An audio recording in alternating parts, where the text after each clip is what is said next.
ഇവരിത്തരം തെറ്റുകൾ ചെയ്യുമ്പോൾ ഈ CPM എന്ന് പറയുന്ന പാർട്ടി ഇത്തരത്തിലുള്ള തെറ്റുകൾ ചെയ്യുമ്പോൾ അതിനൊരു തിരക്കഥ അവർ മുൻകൂട്ടി ഉണ്ടാക്കും. ഒരാൾ ഇന്നത് പറയണം. അതായത് ഇപ്പോൾ ഉദാഹരണത്തിന് നമ്മുടെ നവീൻ ബാബുവിൻ്റെ മരണവുമായി ബന്ധപ്പെട്ടിട്ട് നമ്മൾ ഇപ്പോൾ മലയാളപ്പുഴ മോഹനൻ പറയുന്നു, അതായത് അത് അങ്ങേയറ്റ അപലപനീയമായി. പക്ഷെ അതേ സമയത്ത് കണ്ണൂരുള്ള സഖാക്കൾ പറയുന്നു അദ്ദേഹം കൈക്കൂലി വാങ്ങിയിട്ടുണ്ട്. അപ്പൊ ഇവരിത് വളരെ തിരക്കഥ ഉണ്ടാക്കി കൂലി വാങ്ങിയിട്ടുണ്ട്. അപ്പൊ ഇവരിത് വളരെ തിരക്കഥ ഉണ്ടാക്കിയിട്ടാണ് എല്ലാ കാര്യങ്ങളും ചെയ്യുക.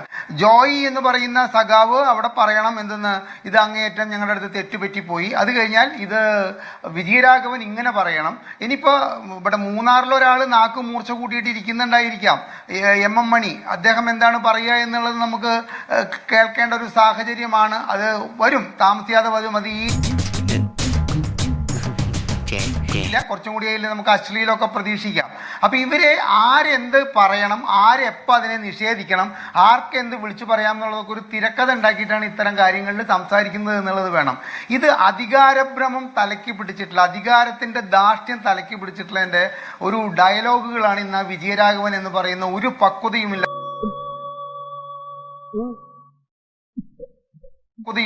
മനുഷ്യനിൽ നിന്ന് നമുക്ക് കേൾക്കേണ്ടി വന്നത്.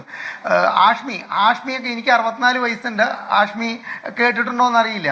വെസ്പ സ്കൂട്ടർ ഉണ്ടായിരുന്നവനെ പെറ്റി ബൂർഷ്വ എന്നും അംബാസഡർ കാർ ഉണ്ടായിരുന്നവനെ ബൂർഷ്വ ഉറക്കം വരുന്നു പാർട്ടിയാണിത്. ഞാൻ ഒരു സമയത്ത് ഒരു ലോറിയിൽ വന്ന സാധനങ്ങൾ ഇറക്കുമ്പോൾ അവിടെ ഒരു തർക്കം നടക്കുന്ന സമയത്ത് 1985-90 കാലഘട്ടത്തെ കാര്യമാണ് ഞാൻ ഈ പറയുന്നത്. അതിൽ ഞാൻ പോയിട്ട് ഇടപെട്ടു. കാരണം എനിക്ക് വേണ്ടപ്പെട്ട ആളുടെയാണ് ആ സാധനങ്ങൾ ഇറക്കണത്. അപ്പോൾ ഈ CITUവിൻ്റെ ആൾക്കാർ പറഞ്ഞത് എന്താണെന്നറിയോ, അയാളൊരു പെറ്റി ബൂർഷുവാണ്, ഹരിദാസ് ഇതിൽ ഇടപെടരുത്. അയാളുടെ സ്കൂട്ടർ കണ്ടില്ലേ, അയാൾ മദ്രാസിൽ നിന്ന് സ്കൂട്ടർ കൊണ്ടുവന്നിരിക്കുന്നത് കണ്ടില്ലേ. അപ്പം അന്നൊന്നും എനിക്ക് ഈ പെറ്റി ബൂർഷയുടെ അർത്ഥം അറിയാമായിരുന്നില്ല. പിന്നീട് ഞാൻ ഈയിടെ അദ്ദേഹത്തെ കണ്ടപ്പോൾ ചിരിച്ചുകൊണ്ട് പറഞ്ഞു, ഞങ്ങൾക്ക് പാർട്ടി ക്ലാസ്സുകളിൽ പറഞ്ഞു, ഞങ്ങൾക്ക് പാർട്ടി ക്ലാസ്സുകളിൽ പറഞ്ഞു തരുന്നതാണ് സ്കൂട്ടർ ഉള്ളവൻ പെറ്റി ബൂർഷുവാണ്,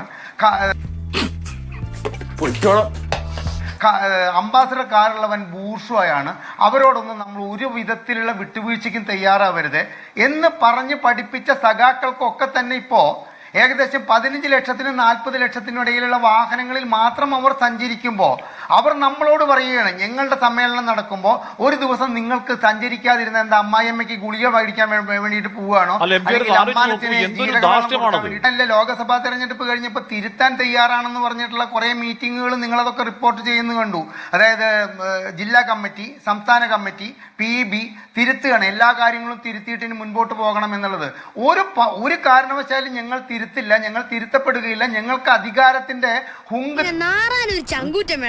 ഞാൻ ഹാഷ്മിയോട് ഒരു കാര്യം ചോദിക്കട്ടെ, ഈ സഖാവിനോട് ഞാൻ ചോദിക്കുകയാണ്, ഇവിടെ ഈ വാഹന വ്യൂഹം മുഖ്യമന്ത്രിക്ക് 2.5 കിലോമീറ്റർ അദ്ദേഹത്തിന്റെ ക്ലിഫ് ഹൗസിൽ നിന്നും നിയമസഭയിലേക്ക് സെക്രട്ടേറിയറ്റിലേക്ക് സഞ്ചരിക്കാനുള്ള വാഹന വ്യൂഹത്തിന്റെ വ്യാപ്തി കണ്ടിട്ട് ജനങ്ങൾ ആവശ്യപ്പെടുന്നുണ്ട് എന്ത്, ഇത്രയധികം വാഹനത്തിൽ ഒരു മുഖ്യമന്ത്രിക്ക് സെക്യൂരിറ്റി കൊടുക്കേണ്ട ആവശ്യം എന്താണുള്ളത്? അതൊരു കമ്മ്യൂണിസ്റ്റ് മുഖ്യമന്ത്രിയല്ലേ. അതിന് ഇത്തരം ചാനൽ ചർച്ചകളിൽ ഈ ന്യായീകരണ തൊഴിലാളികൾ പറയുന്നത് എന്താ, ഇത് കമ്മ്യൂണിസ്റ്റ് വിരുദ്ധതയാണ്, ഇടതുപക്ഷ ജനാധിപത്യ മുന്നണിയോടുള്ള വിരുദ്ധത കൊണ്ടാണ് ഇത്തരത്തിലുള്ള കാര്യങ്ങൾ പറയുന്നത്. ബ്ലൂ ബുക്കിൽ എഴുതി വെച്ചിട്ടുള്ള കാര്യങ്ങളാണ് മുഖ്യമന്ത്രിക്ക്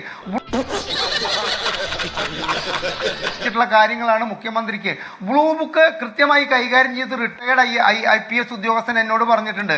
അതിൽ 45 വാഹനത്തിന്റെയും 25 വാഹനത്തിന്റെ അകമ്പടിയെ കുറിച്ചിട്ടല്ല, ഒരു മുഖ്യമന്ത്രിക്ക് നൽകേണ്ട ഈ സെക്യൂരിറ്റിയുടെ കൃത്യമായ ഒരു നിയമാവലി അതിൽ എഴുതി വെച്ചിട്ടുണ്ട് എന്നുള്ളതാണ്. അപ്പം 45 വാഹനത്തിലായാലും 25 വാഹനത്തിലായാലും പോകുന്നതിനെ ജനങ്ങളുടെ നികുതിപ്പണം കൊണ്ടാണെന്നുള്ള ബോധത്തിൽ അവൻ വിമർശിക്കുമ്പോൾ അവനെ കമ്മ്യൂണിസ്റ്റ് വിരുദ്ധരായിട്ടും ഇത്തരത്തിലെ അവനവന്റെ കാര്യങ്ങൾക്ക് കുട്ടിയെ ആസ്പത്രിയിൽ കൊണ്ടുപോകാൻ, കുട്ടിയെ സ്കൂളിൽ വിടാൻ, അല്ലെങ്കിൽ കണ്ണാസ്പത്രിയിലേക്ക് പോകാൻ, അല്ലെങ്കിൽ ആയുർവേദ ആസ്പത്രിയിലേക്ക് പോകുന്നവർ ചിരിച്ചു കളിച്ച് ഉല്ലസിച്ചിട്ട് എന്തിനാ എല്ലാവരും കാറിൽ പോകുന്നത്, എന്തിനാ കുറെ ആൾക്കാർക്ക് നടന്നു പോക്കൂടെ എന്നൊരു കമ്മ്യൂണിസ്റ്റ് നേതാവ് ജനങ്ങളെ നോക്കി ചോദിക്കേണ്ട അവസ്ഥ എന്ന് പറഞ്ഞു കഴിഞ്ഞാൽ അത് ധാർമ്മികമായ അധപ്പതനമാണ് കമ്മ്യൂണിസ്റ്റ് പാർട്ടിയുടേത് എന്ന് പറഞ്ഞുകൊണ്ട് ഇവരൊക്കെ മുതലും പലിശ ചേർത്ത് കിട്ടി. ഒരു കാര്യം കൂടി പറഞ്ഞിട്ട് ഞാൻ അവസാനിപ്പിക്കാം. ഇരിക്കുന്നവരാരാണോ അവരുടെ ചട്ടുകല്ലേ അവര്. നോക്കൂ, വാക്കുകൊണ്ടും പ്രവൃത്തി കൊണ്ടും നോട്ടം കൊണ്ടും നല്ല സന്ദേശങ്ങളും നല്ല വാക്കുകളും ഉരുവിടേണ്ട ഈ പോളിറ്റ് ബ്യൂറോ അംഗത്തെ പോലുള്ളവർ ഇത്തരത്തിലുള്ള വാക്കുകൾ പറഞ്ഞുകൊണ്ട് എന്താണ് ചെയ്യുന്നത് ഹാഷ്മി? ഇത് സത്യത്തിൽ പറഞ്ഞു കഴിഞ്ഞാൽ ഒരു ഈ മൊയ്തീനിക്കാന്റെ ഓരോ തമാശകള് നിങ്ങൾ ചെയ്തോ? ഇത് വി ജോയി അങ്ങനെ പറഞ്ഞു കഴിഞ്ഞാൽ ഞാൻ ഇങ്ങനെ പറയും. ഇപ്പൊ എന്താണ് ഈ സമ്മേളനം നടക്കുന്ന വേദിയിൽ മാധ്യമങ്ങളെ നോക്കിക്കൊണ്ട് എം വി ഗോവിന്ദൻ പറഞ്ഞിരിക്കുന്നത്? വൈരുദ്ധ്യാധിഷ്ഠിത ഭൗതികവാദത്തിന്റെ ഒരു ഭാഗമാണ് മാധ്യമങ്ങൾ ഇതിനെ വളച്ചൊടിച്ചു കൊണ്ടുപോകുന്നതെന്ന്. എനിക്ക് പരിചയമുള്ള ഒരുപാട് കമ്മ്യൂണിസ്റ്റ് ആചാര്യന്മാരോട് കേരളത്തിൽ ജീവിച്ചിരിക്കുന്നവരോട് ചോദിച്ചു, ഇതും വൈരുദ്ധ്യാധിഷ്ഠിത ഭൗതികവാദവും തമ്മിൽ എന്താ ബന്ധമുള്ളത്? നാട്ടുകാരുടെ സഞ്ചാര സ്വാതന്ത്ര്യം നിഷേധിച്ചുകൊണ്ട് നടു റോട്ടിൽ ഒരു സ്റ്റേജ് കെട്ടി പന്തലിട്ടിട്ട് ഒരു സമ്മേളനം നടത്തുന്ന കാര്യത്തിൽ പിന്നീട് എന്താ ഉണ്ടായത്? മാധ്യമങ്ങൾ വളച്ചൊടിച്ച് ഒരു ഭാഗത്തുനിന്ന് മാത്രം എടുത്തുകൊണ്ട് കൊടുത്തതാണ് എന്നുള്ളത്. നാളെ തീർച്ചയായിട്ടും ഹാഷ്മി ഉറപ്പായിട്ട് വിജയരാഘവൻ പറയാൻ പോകുന്നത് ഇതാണ്.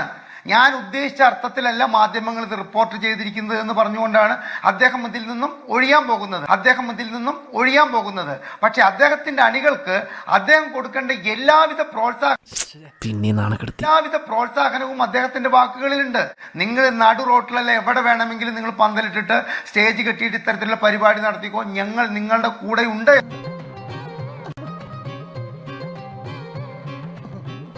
പറയാതെ പറഞ്ഞിരിക്കുകയാണ് അദ്ദേഹം. ശ്രീ അസ്കർ, താങ്കൾ ഒരു കാര്യം പറഞ്ഞു, എന്ത്? സ്ഥലപരിമിതിയുള്ള സ്ഥലത്താണ് ഞങ്ങൾ ഇത് നടത്തുന്നത്.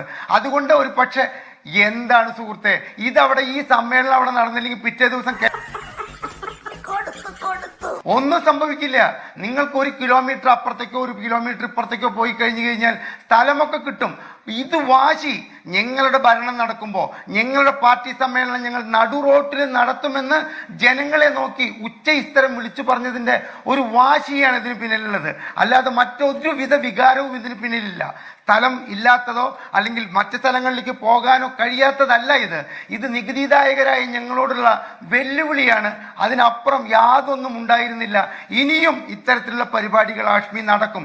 പാതയോര പൊതുയോഗങ്ങൾ നിരോധിച്ച ഹൈക്കോടതിയെ ചോദ്യം ചെയ്തുകൊണ്ട് നമ്മളൊരു യാത്ര പോവും. ഞാൻ ഗുരുവായൂർക്ക് എറണാകുളത്ത് ആഴ്ചയിൽ ഒരു പ്രാവശ്യം പോകുന്ന ആളാണ്. എല്ലാ പാതയോരത്തും പൊതുയോഗങ്ങൾ നടത്തണോ? ജനങ്ങളുടെ ജീവൻ ഒരു വാഹനത്തിന്റെ നിയന്ത്രണം വിറ്റ് അതിലേക്ക് കയറി ചെന്നാൽ ഉണ്ടാകുന്ന ആപത്ത് മനസ്സിലാക്കിക്കൊണ്ടാണ് ഹൈക്കോടതി അത് പറഞ്ഞത്. CPM എന്ന് പറയുന്ന പാർട്ടിയോടോ മറ്റ് രാഷ്ട്രീയ പാർട്ടികളോടോ ദേഷ്യം കൊണ്ടല്ല എന്ന് മനസ്സിലാക്കാനുള്ള വിവേചന ബുദ്ധിയില്ലാത്ത നമ്മുടെ കേരളത്തിലെ രാഷ്ട്രീയ പാർട്ടികൾ, എല്ലാ രാഷ്ട്രീയ പാർട്ടികളും റോഡ് സൈഡിൽ പൊതുയോഗങ്ങൾ നിർബാധം തുടരുന്ന ഈ സാഹചര്യത്തിൽ ഇനിയും ഇത്തരത്തിൽ റോഡ് കുഴിച്ചും ജനങ്ങളുടെ സഞ്ചാര സ്വാതന്ത്ര്യം അടച്ചുകെട്ടിയും ഇവർ നടത്തുന്ന ഇത്തരം കോപ്രായങ്ങൾ കാണാൻ വിധിക്കപ്പെട്ടവരാണ് കേരളത്തിലെ ജനങ്ങൾ എന്നാണ് എനിക്ക് പറയാനുള്ളത്. എനിക്കൊന്നും ആയില്ല, എനിക്കെല്ലാമായി തൃപ്തിയായി.